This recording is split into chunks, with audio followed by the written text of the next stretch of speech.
Assalamualaikum warahmatullahi wabarakatuh. Perkenalkan nama saya Nurliani Trisango, NIM 13462220054.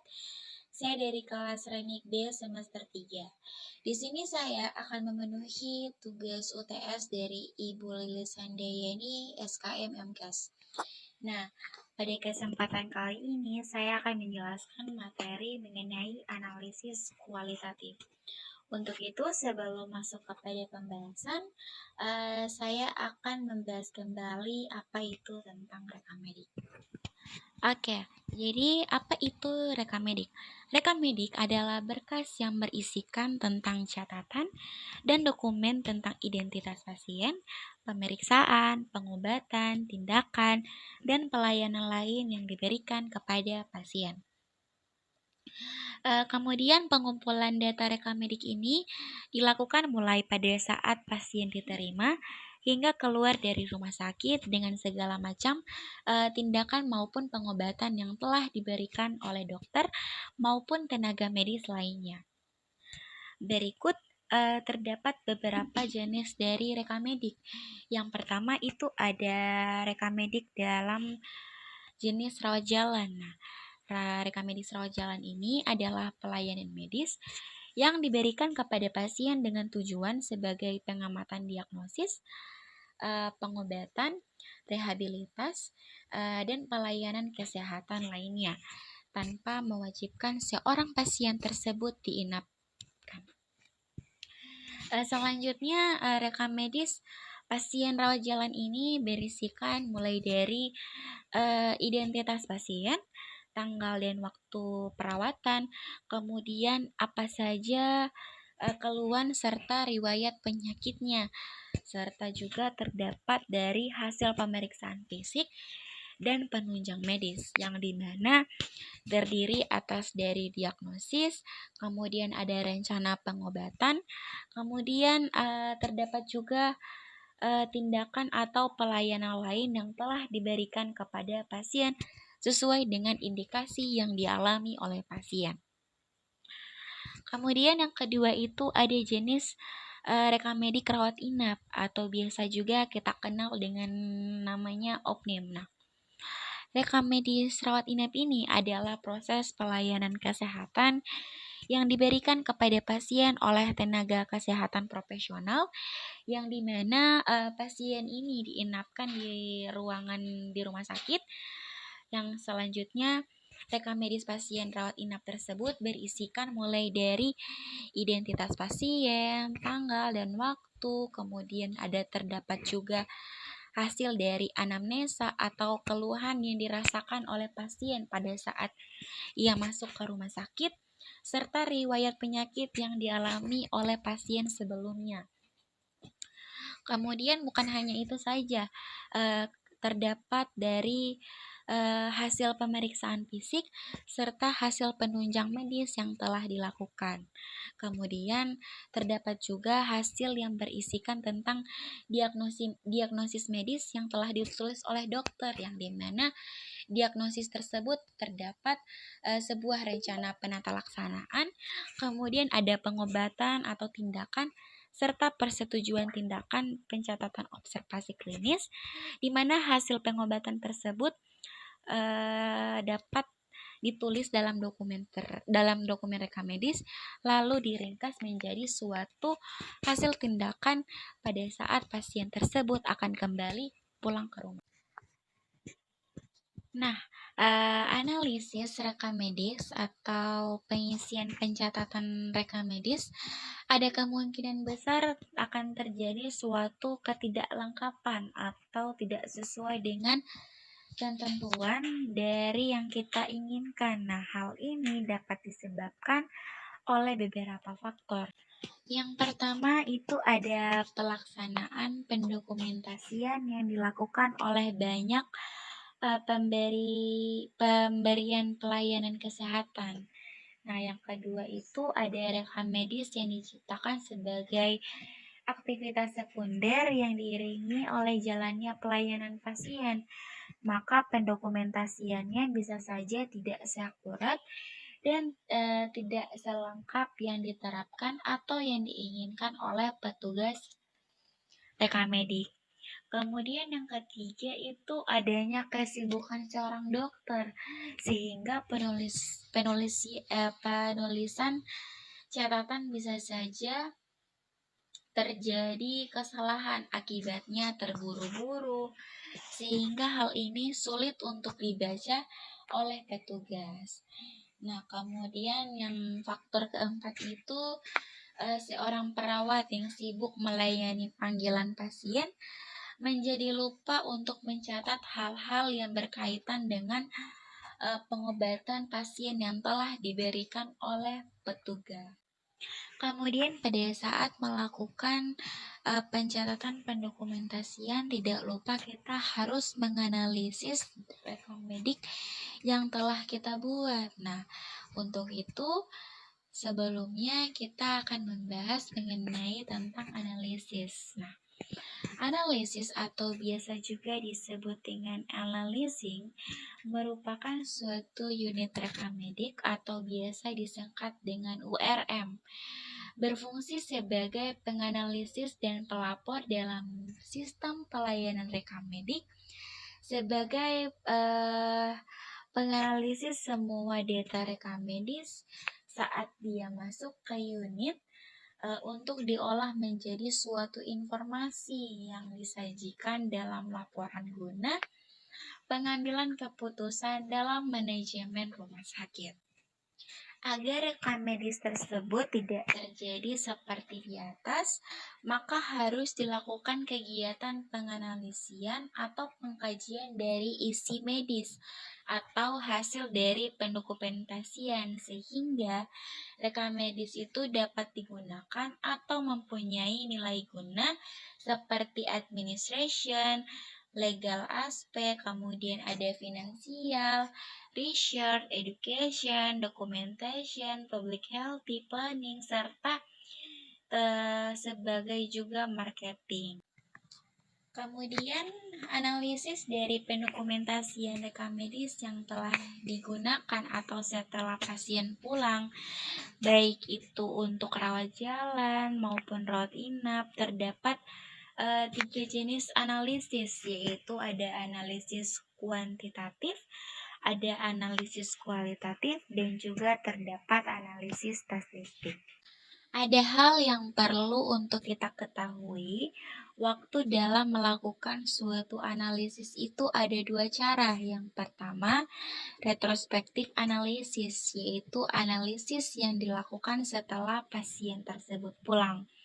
Nah, hal ini sering dilakukan karena dapat menganalisis rekam medis secara keseluruhan, walaupun hal ini dapat memperlambat melengkapi suatu proses yang kurang. Kemudian yang kedua itu ada cara secara konkuren analisis. Nah, metode analisis ini dilakukan pada saat pasien masih dirawat di rumah sakit. Nah, hal ini bertujuan agar jika ada suatu identitas yang tidak lengkap, maka petugas dapat bertanya langsung kepada pasien ataupun pihak keluarga yang berada di ruangan. Nah, hal ini juga penganalisian ini tidak memiliki cukup waktu yang lama pada saat melakukannya. Oke, baik, di sini saya akan melanjutkan materi mengenai analisis kualitatif yang menjadi materi utamanya. Jadi, analisis kualitatif yaitu suatu review yang ditunjukkan terhadap dokumen rekam medis untuk mengidentifikasi tentang ketidaklengkapan dalam pengisian dokumen rekam medik. Dalam analisa kualitatif, yaitu harus memerlukan tentang pengetahuan terminologi medis, anatomi, dan fisiologi dasar-dasar dari ilmu penyakit serta isi dari catatan medis. Kemudian terdapat dari tujuan analisis kualitatif, yaitu agar rekam medis itu lengkap dan dapat digunakan bagi referensi pelayanan kesehatan guna melindungi minat hukum sesuai dengan peraturan yang ada. Yang kedua, sebagai penunjang informasi untuk aktivitas penjamin mutu quality asuransi. Yang ketiga itu sebagai pembantu dalam penetapan suatu diagnosis dan prosedur pengkodean penyakit. Kemudian terdapat sebagai riset medis untuk studi administrasi dan penggantian dalam biaya suatu perawatan yang telah dilakukan oleh pasien. Yang terakhir itu ada sebagai komponen analisis kualitatif administrasi. Lalu, dalam analisis kualitatif ini terdapat 6 komponen yang harus kita ketahui. Yang pertama itu ada review kelengkapan dan kekonsistenan diagnosa. Pada review ini akan memeriksa suatu kekonsistenan diagnosa yang diantaranya terdapat diagnosa saat pasien masuk atau alasan saat pasien tersebut dirawat. Yang kedua itu ada diagnosa tambahan, ada preparatif diagnosa, ada post-therapeutic diagnosa, ada pathological diagnosa, clinical diagnosa, ada diagnosa akhir atau utama, serta terdapat juga diagnosa kedua. Lalu komponen yang kedua itu ada review kekonsistenan pencatatan diagnosa. Untuk itu kita akan membahas apa itu konsistensi. Konsistensi merupakan suatu penyesuaian atau kecocokan avatar satu bagian dengan bagian lainnya dan dengan seluruh bagian, di mana diagnosa dari awal sampai akhir itu harus konsisten. 3 hal yang harus konsisten itu terdapat suatu catatan perkembangan, instruksi dokter, dan catatan dari hasil pengobatan atau catatan obat yang terdapat pada dokumen. Contoh dari review kekonsistenan pencatatan diagnosa itu yang pertama, pada pelayanan rawat inap itu ada hasil operasi, hasil pemeriksaan PA, hasil pemeriksaan diagnosis, dan surat pernyataan mengenai tindakan harus konsisten apabila berbeda menunjukkan rekam medis yang buruk. Kemudian yang kedua itu ada catatan perkembangan, di mana menulis tentang pasien menderita demam, sedangkan dokter menulis pasien tersebut tidak demam. Nah, perbedaan ini akan mendatangkan suatu pertanyaan dalam evaluasi dokter yang harus diputuskan untuk tidak dilakukan suatu tindakan atau dilakukannya suatu tindakan medis. Berikut komponen yang ketiga itu ada review pencatatan hal-hal yang dilakukan saat perawatan dan pengobatan. Nah, di sini rekam medis harus menjelaskan tentang keadaan pasien selama ia dirawat dan harus menyimpan seluruh hasil pemeriksaannya dengan mencatat suatu tindakan yang telah dilakukan oleh tenaga medis lainnya. Contohnya seperti hasil dari tes normal pada saat pasien ini apakah dia dalam keadaan baik, serta penjelasannya itu atau petunjuknya itu seperti apa. Kemudian yang kedua itu semua hal di atas itu harus ada catatannya dan harus melibatkan suatu kondisi dalam suatu rekam medis. Berikut komponen yang keempat itu mengenai review adanya informed consent yang seharusnya ada pada komponen ini, yaitu sebagai penganalisian tentang surat persetujuan dari pasien, apakah sudah diisi dengan benar dan lengkap sesuai dengan prosedur dan peraturan yang telah dibuat secara konsisten. Berikutnya komponen yang kelima itu membahas tentang review cara atau praktik pencatatan. Nah, pada komponen ini akan dilakukannya suatu review cara dalam melakukan suatu pencatatan. Seperti yang pertama, itu ada waktu pencatatannya harus ada. Tidak ada waktu kosong antara dua penulisan. Kemudian khususnya pada saat emergensi. Nah, di sini tidak ada pencatatan pada suatu periode atau tidak hanya catatannya saja yang ada, tapi harus meningkatkan tentang resiko mengenai kegagalan dalam pengobatan dan malpraktik. Nah, penelitian ini harus dilakukan dengan secara hati-hati dan juga lengkap. Kemudian yang kedua itu terdapat mudah dibaca. Nah, tulisan itu harus bagus. Tinta yang digunakan juga harus tahan lama dalam penulisan. Dalam melakukan penulisan tersebut harus juga dilakukan secara hati-hati dan juga lengkap. Berikut yang ketiga itu menggunakan singkatan yang umum. Perlu dibuatkan suatu pedoman mengenai singkatan-singkatan yang akan digunakan agar orang dapat mengetahui tentang arti dari singkatan tersebut.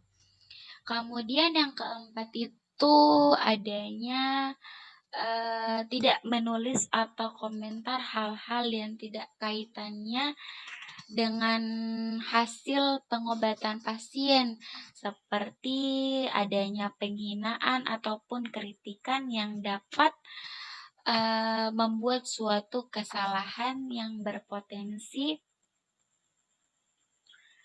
merugikan diri sendiri. Kemudian yang kelima itu bila adanya suatu kesalahan lebih baik dibiarkan saja dan kemudian dikoreksi, tapi jangan di tip X, melainkan harus digaris berdasarkan kesalahan yang sesuai dengan penulisannya.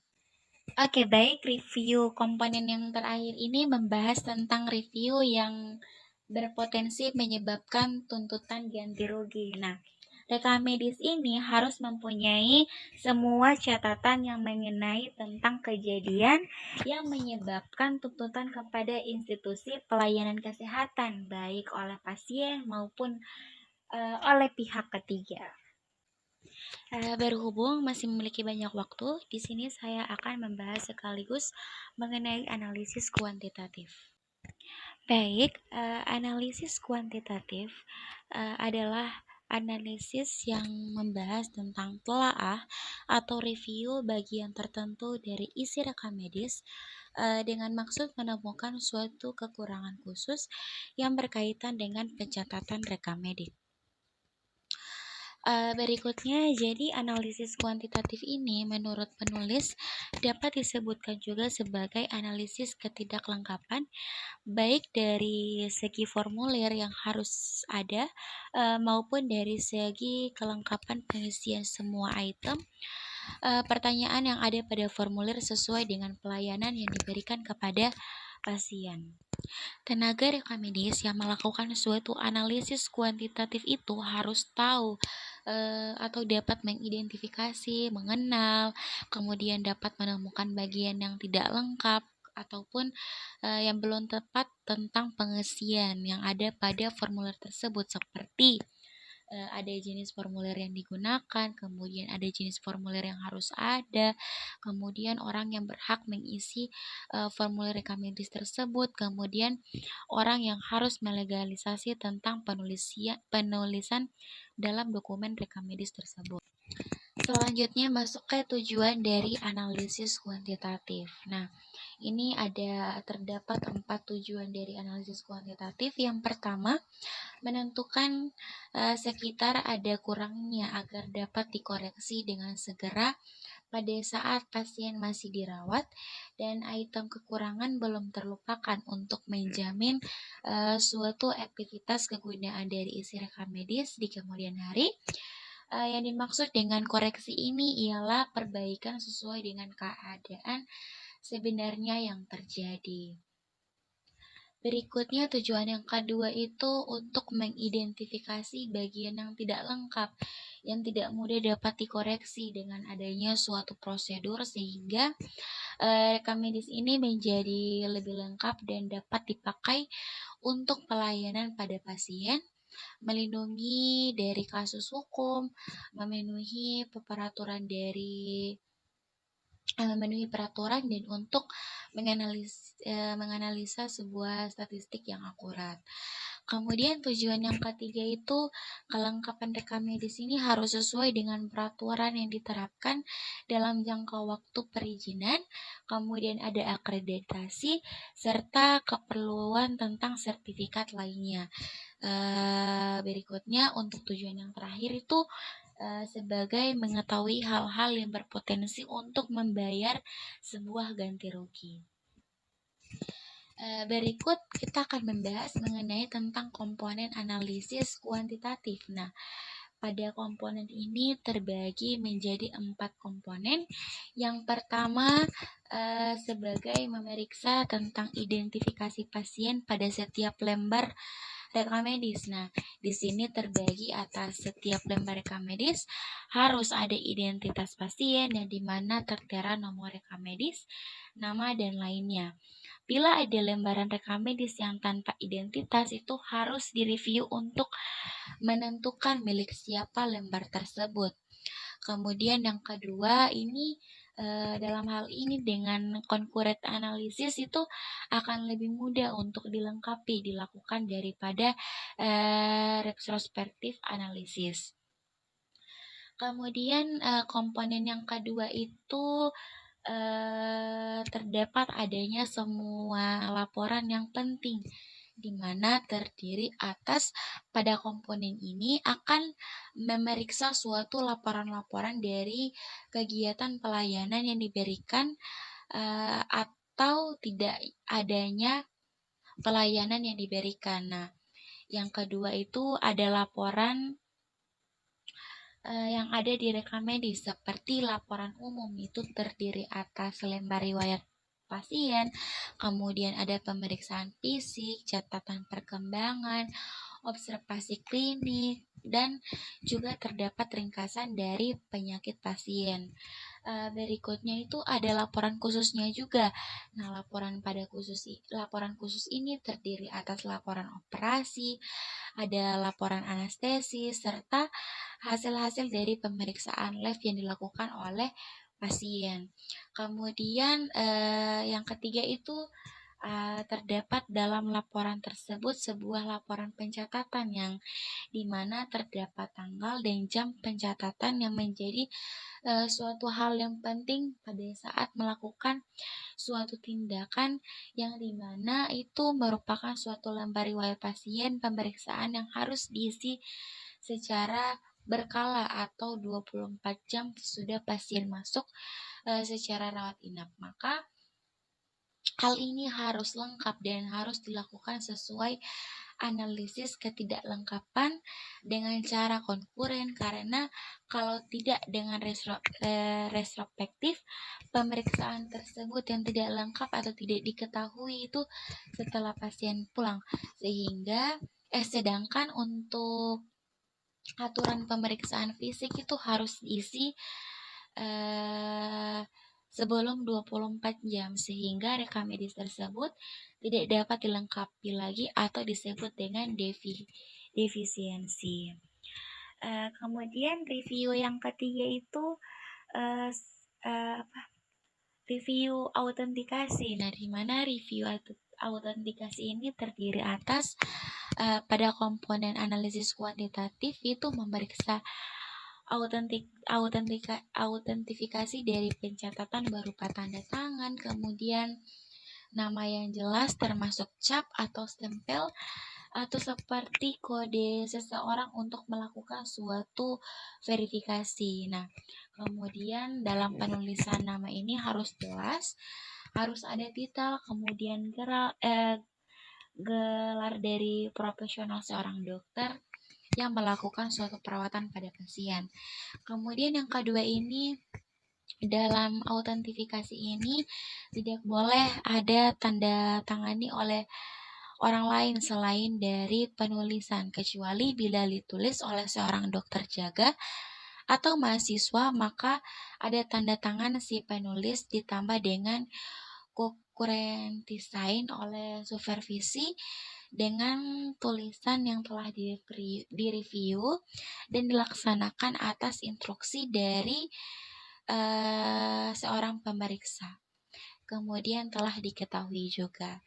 Kemudian review yang terakhir ini membahas tentang review pencatatan. Nah, pada komponen ini itu akan dilakukan suatu pemeriksaan pada pencatatan yang tidak lengkap dan tidak mudah dibaca, sehingga dapat dilengkapi dan dapat juga diperjelas.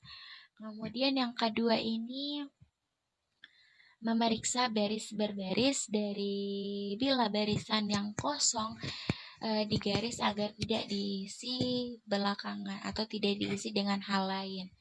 Kemudian yang ketiga ini bila ada hal yang salah dalam pencatatan, maka bagian yang salah itu digaris dan dicatat dan catatan itu masih bisa terbaca. Kemudian diberi keterangan di sampingnya bahwa catatan tersebut telah salah.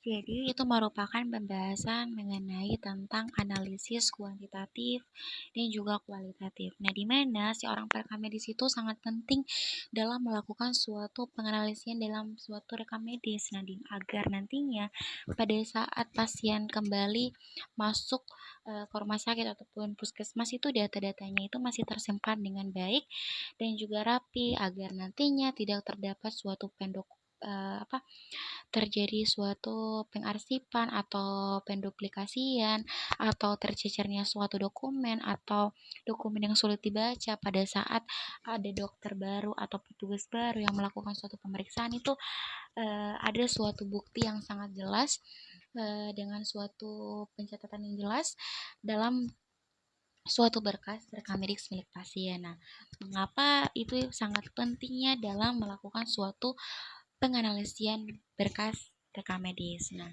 untuk itu di sini ada pembahasan mengenai tentang contoh kasus yang biasanya kita temui di rumah sakit ataupun puskesmas. Oke, jadi di sini ada contoh kasusnya. Di sebuah puskesmas Sidoarjo melakukan perbandingan antara penganalisian terhadap berkas rekam medis dengan hasil pada bulan Agustus sekitar 45%. Kemudian bulan September itu ada 85%. Dan untuk bulan Oktober ini belum dapat diketahui apakah terdapat peningkatan atau penurunan. Maka dari itu bulan Oktober ini ketidaklengkapan berkas rekam medis tersebut sekitar 50% dan yang lengkap itu hanya 25%. Jadi berapakah hasil atau total dari keseluruhan penganalisian berkas rekam medis di bulan Oktober tersebut? Nah, di sini gambarkan dalam bentuk diagram batang mengenai perbandingan serta hasil dari penganalisian dibuat dalam bentuk diagram lingkaran. Berikut ini adalah hasil dari jawabannya.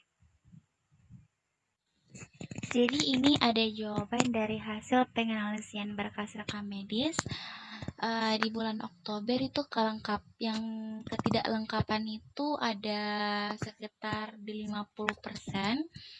Kemudian yang lengkap itu sekitar 25%. Nah, ini telah digambarkan pada diagram di samping. 50% itu dengan hitungan 50/100 dikali 100 kemudian dibagi dengan hasil sekitar 0,5%. Kemudian 25% juga sama seperti perhitungannya pada 50%. Kemudian dari hasil keduanya itu ditambahkan 0,5% ditambahkan dengan 0,25. Nah, totalnya itu ada 0,75%. Nah, jadi pada bulan Oktober ini penganalisian tersebut sekitar 75%. Selanjutnya disuruh buat tentang diagram batang untuk mengenai tentang persentase dari seluruh hasil dari penelitian berkas rekam medis. Nah, di sini telah tertera bahwa di bulan Agustus itu ada 45%, kemudian di bulan September itu ada 85%,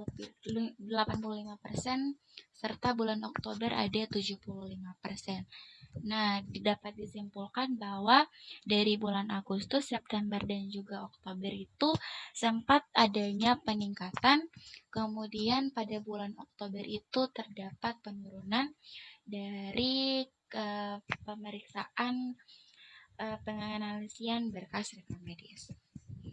Baik, jadi itu hasil dari pembahasan materi saya. Mohon maaf bila ada kesalahpahaman. Billahi taufik walhidayah. Wassalamualaikum warahmatullahi wabarakatuh.